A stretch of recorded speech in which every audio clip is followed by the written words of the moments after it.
Bharatiya Janata party के नेतृत्व वाली एनडीए सरकार को 10 साल पूरे हो चुके हैं। इन 10 वर्षों में नरेंद्र मोदी सरकार को अपने सुधारवादी एजेंडे लागू करने में कई तरह के उतार चढ़ाव और कठिनाइयों का सामना करना पड़ा।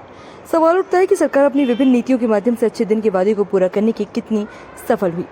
आइए वर्तमान सरकार के शुरुआती वर्षों के 5 महत्वपूर्ण सुधार सुनते हैं। 2019 के चुनाव से कुछ महीने पहले शुरू की गई आयुष्मान भारत योजना को सरकार ने किफायती हेल्थ केयर योजना के रूप में प्रचारित किया। इस योजना के 2 घटक हैं, प्राथमिक स्वास्थ्य देखभाल केंद्रों को मजबूत करना और गरीब परिवारों को इलाज के लिए 5 लाख रुपए तक का बीमा प्रदान करना। समर्थकों का कहना है कि यह योजना गरीबों को उनकी जेब से होने वाले खर्च से बचाकर सार्वभौमिक स्वास्थ्य कवरेज के सतत विकास लक्ष्य को प्राप्त करने की दिशा में एक महत्वपूर्ण कदम है। स्वास्थ्य मंत्रालय के आंकड़ों से पता लगता है कि योजना में अब तक 6.5 करोड़ लोगों को 81,969 करोड़ रुपए का इलाज मिल चुका है। फिर भी सरकार द्वारा हेल्थ केयर कम खर्च करने के कारण शुरुआत में इस योजना के कार्यान्वयन में दिक्कत आई थी। प्राप्त लाभार्थियों का बहिष्कार और आवंटित धन का कम प्रयोग जैसे मुद्दों को सीएजी ने रेखांकित किया। साल 2014 में नरेंद्र मोदी की नेतृत्व वाली सरकार ने आम लोगों को बैंक से जोड़ने के लिए प्रधानमंत्री जन धन योजना की शुरुआत की। एक दशक में उस योजना के तहत 52 करोड़ से अधिक खाते खुल चुके हैं, जिसमें लगभग 2,32,000 करोड़ रुपए जमा है। योजना के तहत बिना पैसों के बैंक खाते खोले जाते थे। साथ ही रुपए डेबिट कार्ड और 1 लाख रुपए दुर्घटना बीमा भी प्रदान किया गया।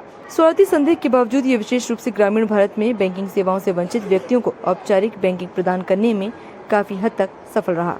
प्रधानमंत्री आवास योजना का उद्देश्य गरीब परिवारों के लिए पक्के आवास के लिए वित्तीय सहायता प्रदान करना है। प्रधानमंत्री आवास योजना की शुरुआती साल 2015 में हुई थी। किस शहर में कितने घर बनेंगे ये राज्यों के प्रस्तावों पर निर्भर करता है। इस योजना का ग्रामीण भाग 1 साल बाद लॉन्च किया गया।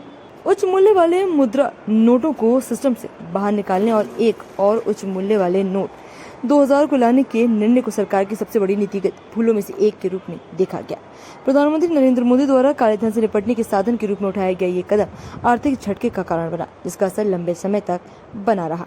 सरकार के वस्तु एवं सेवा कर जीएसटी के तहत 17 प्रकार के अप्रत्यक्ष करों को एकजुट किया गया।